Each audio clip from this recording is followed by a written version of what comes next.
विधानसभेच्या निकालानंतर आता मुख्यमंत्री पदापासून मंत्रिमंडळाच्या फॉर्म्युल्यावर देखील महायुतीमध्ये चर्चा सुरू झाली आहे.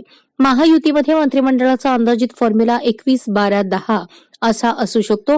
यात भाजपला सर्वाधिक 20 ते 25 मंत्रिपदे, त्यानंतर शिवसेनेला 10 ते 12 आणि राष्ट्रवादीला 7 ते 9 मंत्रिपदे मिळण्याची शक्यता आहे. ही प्राथमिक चर्चा असून यामध्ये प्राथमिक केलेली वाटाघाटी असल्याचं सांगण्यात येत आहे. याच दरम्यान भाजप, शिवसेना, शिंदे गट आणि अजित पवारांच्या राष्ट्रवादी काँग्रेसच्या संभाव्य मंत्र्यांची यादी समोर आली आहे. देवेंद्र फडणवीस मुख्यमंत्री पदासाठी दिल्लीतील वरिष्ठ नेत्यांची पसंती, गिरीश महाजन सरकारचे संकटमोचक म्हणून चेहरा, सोबतच उत्तर महाराष्ट्रात भाजपला चांगलं यश लोकसभा आणि विधानसभेत मिळवून दिलंय. रवींद्र चव्हाण पडद्यामागून काम करणारे व्यक्तिमत्व, भाजपला कोकणातील जागा मिळवून देण्यात चव्हाण यांचा मोठा वाटा. मंगल प्रभात लोढा मुंबई शहरातून भाजपचा मोठा चेहरा आणि पालिका निवडणुकीच्या दृष्टीनं गुजराती जैन समाजाच्या दृष्टीनं महत्वाची व्यक्ती. चंद्रशेखर बावनकुळे विधानसभेत मोठं यश मिळवून दिल्याने पुन्हा एकदा वर्णीची शक्यता.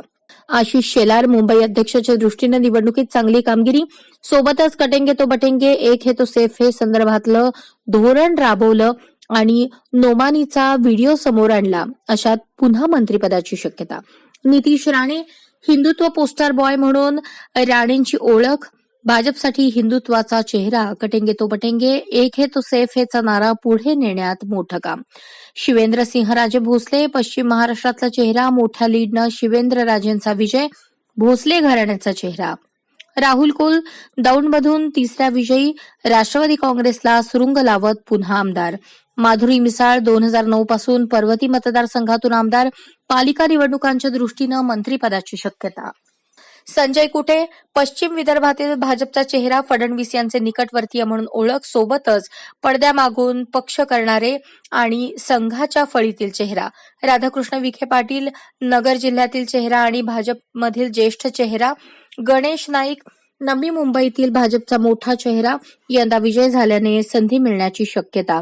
पंकजा मुंडे ओबीसी आणि मराठवाड्यातील चेहरा.